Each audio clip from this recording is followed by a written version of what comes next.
Master, the most eloquent, Melinda.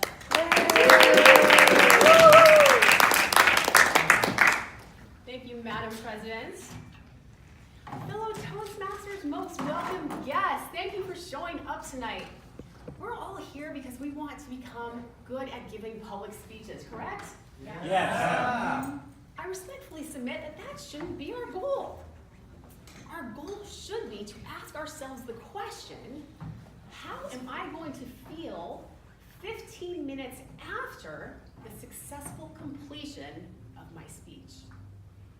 How am I going to feel 15 minutes after the successful completion of my speech? Why do I phrase it this way?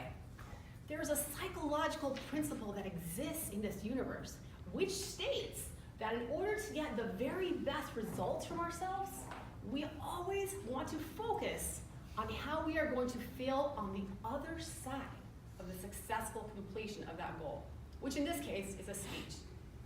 I'm going to repeat that. In order to get the very best results from ourselves, we always want to focus on how we are going to feel on the other side of the successful completion of that goal. That sounds kind of crazy. Why does this psychological principle work so well? It works so well because it engages the subconscious mind. You see, when we deliberately rehearse feeling in our body the victorious feelings of having a victory before we have it, we actually train our minds to bring that to fruition. It's a fact. And we're going to prove it tonight, ladies and gentlemen. Yeah. You see, when we practice the delivery of our speeches at home, we're exercising our conscious mind. And that's all great, but the subconscious mind is trillion times more infinite and more powerful than the conscious. So how do we exercise our subconscious minds? By deliberately rehearsing the feelings of victory. And that's how we bring about the victory. I find this principle so fascinating. It's actually part of NLP. So let's just do a short visualization process. If everyone could please close your eyes, and especially this applies to our speakers tonight, Isabel and Jimmy and Ron and our table topic speakers, and well, just about everybody. So this is how we need to train ourselves to practice at home. Here we go. Close your eyes. It's 15 minutes after you've just given your Toastmasters presentation. You're back in your chair. Your body is vibrating. It's glowing because you just gave the presentation of your life. And you're so happy, you're so excited. Your inflections came off exactly how you wanted them to come off. You had great energy and you transmitted it to the audience. You saw it in their eyes. They received your message. And you are just so happy because 6 months ago you couldn't do this and now you can. You're closer than ever to reaching your goal of being an effective communicator. And you just feel awesome. You can't wait to go home tonight and tell your mom and your dad, all your friends, I killed it at Toastmasters today. And just bask in that feeling. Just feel that awesome feeling flowing throughout your body. Okay, open your eyes. Can you guys get a little sense that if we did that a little more often, it might make a difference in how we present? We're going to do a little demonstration so that we all remember this principle for the future. This principle of looking past the goal. All right, here we go. Oh, wow.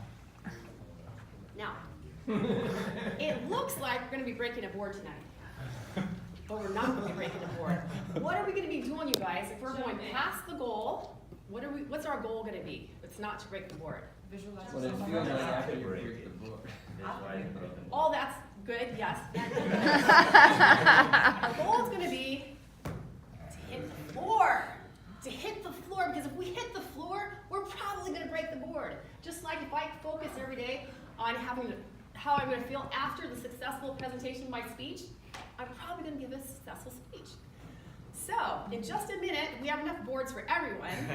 We're going to have everyone line up behind our president, who's going to go after me. We're going to have some music, and I'm going to show you the body mechanics of how to do this. Don't freak out, okay? Do not freak out. The very first time I did this was 2 weeks ago, and everyone broke the board, okay? Except for me.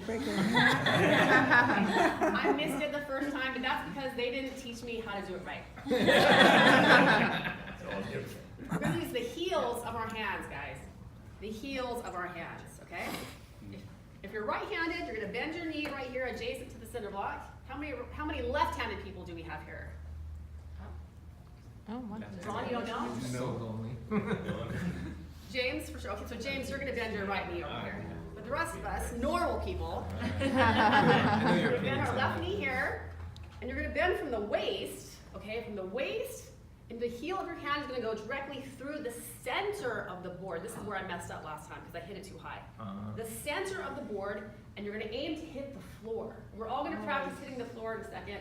Yeah. But for us women, if you weigh over 10 pounds, you're gonna break this thing, okay? Because you're not gonna use force, you're gonna use body weight. We're gonna drop our body weight onto the floor, like that. I mean, there's no way you can't break this board. The board weighs a few ounces, okay? So, I need a little encouragement, guys. I need a little encouragement.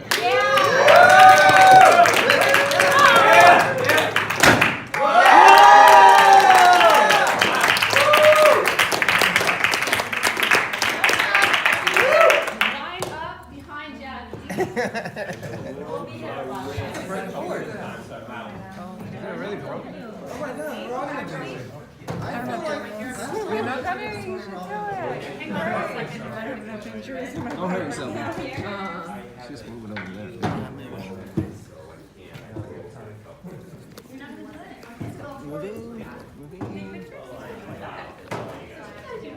Wow, you have so many more.